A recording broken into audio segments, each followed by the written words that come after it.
There's something almost mythical about it, even if you've never been a diehard Led Zeppelin fan. The moment those first gentle notes play, it feels like you're being pulled into a world where music, mystery, and legend all blur together. It's not just a classic rock track, it's a story, a ritual, and for some people, a riddle that still hasn't been solved. But behind its beauty, the song carries a shadow. For decades, fans, critics, pastors, and even conspiracy theorists have thrown wild claims at it. Hidden messages, curses, satanic symbols, tragedies that felt too coincidental, and rumors that only grew louder as the band tried to ignore them. Some people were convinced the song was more than music. They thought it was a warning. So today, we're diving deep, not just into the rumors, but the context, the controversies, the misunderstandings, the real history, and the tragedies that followed Led Zeppelin through the height of their fame. Because whether you believe the myths or not, the story behind Stairway to Heaven is just as haunting as the song itself. Soundtrack Secrets.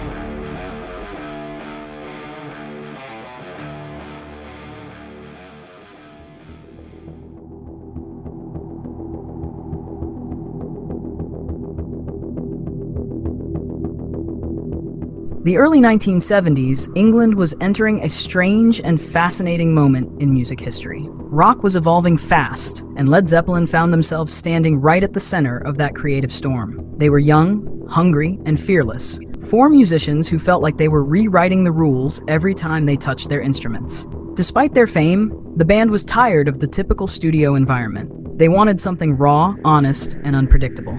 That search led them to Headley Grange, a big old house in the English countryside. It wasn't glamorous, and it wasn't comfortable, but it had a certain energy, an atmosphere that made ideas flow like water.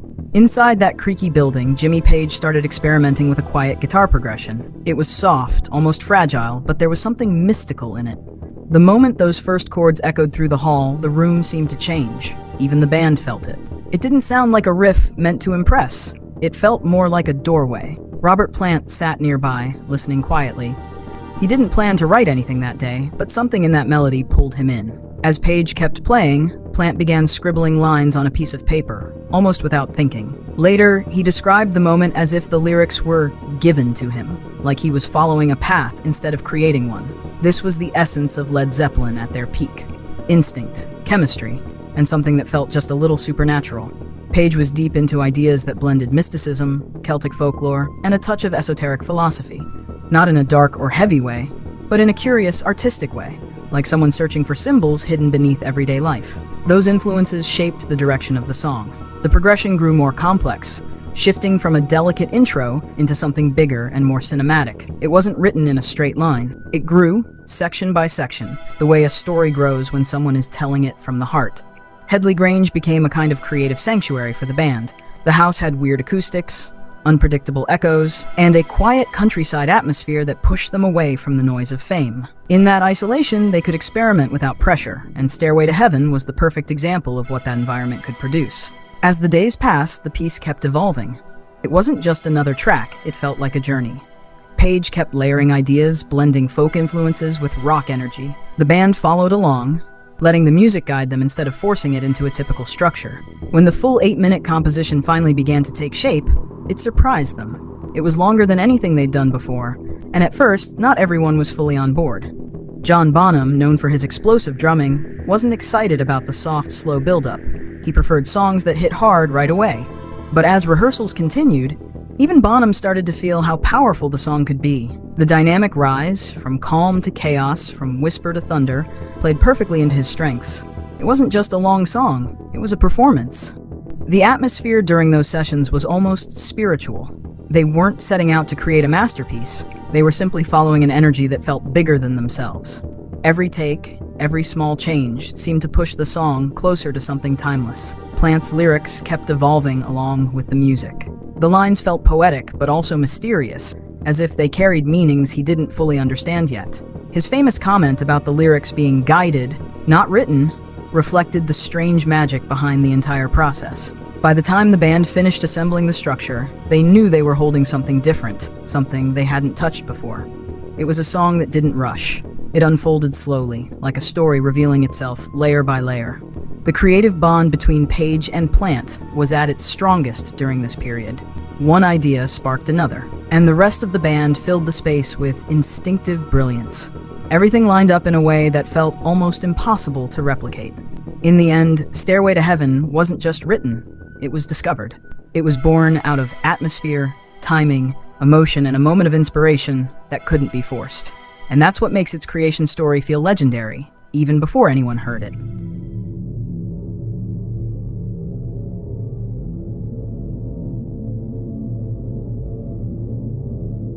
When people first hear Stairway to Heaven, the opening line instantly pulls them into a world that feels poetic, mysterious, and strangely familiar. There's a lady who's sure all that glitters is gold. Sounds simple on the surface, but it holds a quiet critique of modern materialism. The idea that people chase things that shine, but rarely question what they truly mean. As the verses unfold, the song shifts from a tale of desire to something deeper, a spiritual journey. The narrator moves through confusion, doubt, temptation, and eventually toward clarity. The lyrics don't give answers. They suggest a search, an internal climb, just like the symbolic stairway itself. That's what makes the song feel universal. It speaks to anyone who has ever questioned their direction in life. Plant's lyrics also pull from mythology and folklore, especially the Celtic stories that fascinated him at the time. Forests as symbols of choice, birds as messengers, and pathways that split into two. These are old motifs that appear again and again in European storytelling. He weaves them subtly, not as literal myths, but as emotional symbols for transformation.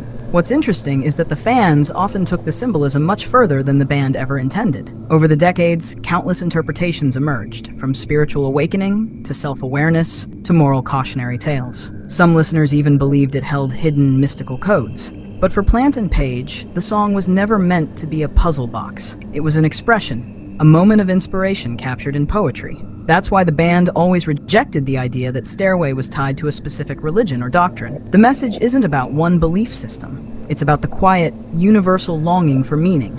Many critics later called it a spiritual anthem without a religion, because it explored big questions without telling listeners what to believe. As the years passed, the meaning of the song kept evolving. In the 70s, it was heard as a mystical rock epic. In the 80s, listeners tied it to introspection and self-discovery. By the 2000s, it became a generational symbol, something parents passed down to their kids, each finding their own interpretation in the lyrics. Ironically, Robert Plant often felt uneasy about how sacred people made the song. He once said he felt embarrassed when fans treated it like a divine text rather than a piece of music born from a spontaneous moment. To him, it wasn't a prophecy. It was poetry that arrived unexpectedly on one afternoon in Headley Grange. Still, the emotional punch of the song cannot be denied. It grows the way a spiritual journey grows, from a whisper to a realization, from wandering to a kind of awakening. People don't just listen to Stairway, they feel themselves moving with it. And maybe that's the real secret of the song. Not that it tells a spiritual truth, but that it quietly reflects the listener's own truth back to them. Every generation hears a different message because they're searching for different things. But behind all the praise and all the spirituality, there is a darker corner of the story, one that has followed the song for decades, turning whispers into rumors, and rumors into legend.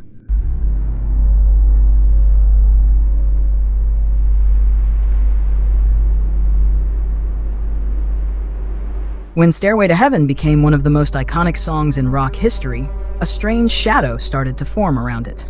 During the late 1970s and early 1980s, a rumor began spreading that if you played part of the song backward, you could hear hidden satanic messages.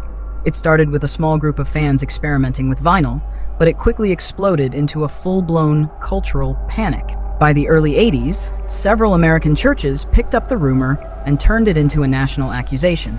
Religious groups claimed Led Zeppelin had intentionally placed demonic phrases in the song, phrases that supposedly praised the devil or mocked Christianity.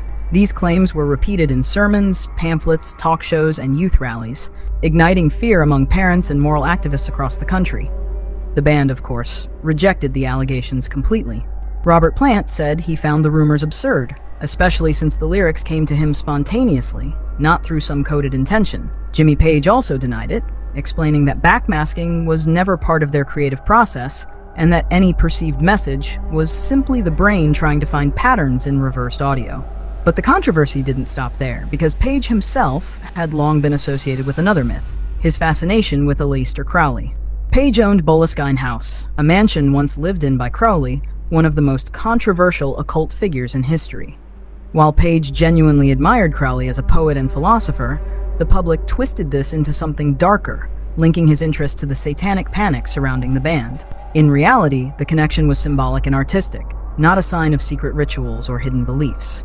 Then came the real tragedies, events with no supernatural explanation, but heavy enough to fuel the myth of a Zeppelin Curse. In 1977, Robert Plant's young son, Karac, suddenly died from a viral infection. It broke Plant emotionally and nearly ended the band. Some fans, lost in superstition, tied this tragedy to the song's mystical aura, even though nothing could be further from the truth. Only 3 years later, another blow struck the band. John Bonham, the heartbeat of Led Zeppelin, died in 1980 after a heavy drinking session. His death was devastating, and the band decided to end it right there. To many outsiders, the back-to-back tragedies looked like part of a pattern, feeding the idea that something dark surrounded the group, a narrative that had nothing to do with reality, but everything to do with fear, grief, and myth-making. These events became the soil where the Stairway Curse rumor grew. Fans created connections where none existed, blending urban legends with real loss. The song's mystical tone and the band's private nature only made the rumors easier to believe. In time, the myth became a cultural story of its own, an echo that refuses to fade even decades later. Yet if you look closely, the truth is simple. The tragedies were human, not supernatural. The rumors were born from moral panic, misunderstanding, and the band's enigmatic reputation, not from any hidden message in the music. And despite all the myths, controversies, and whispers of curses, the legacy of Stairway to Heaven remains untouchable. The song has outlived every rumor and continues to inspire millions, long after the panic faded and the truth settled. In the end, whether you believe in curses or not, Stairway to Heaven still stands as one of the most sacred creations in the history of rock.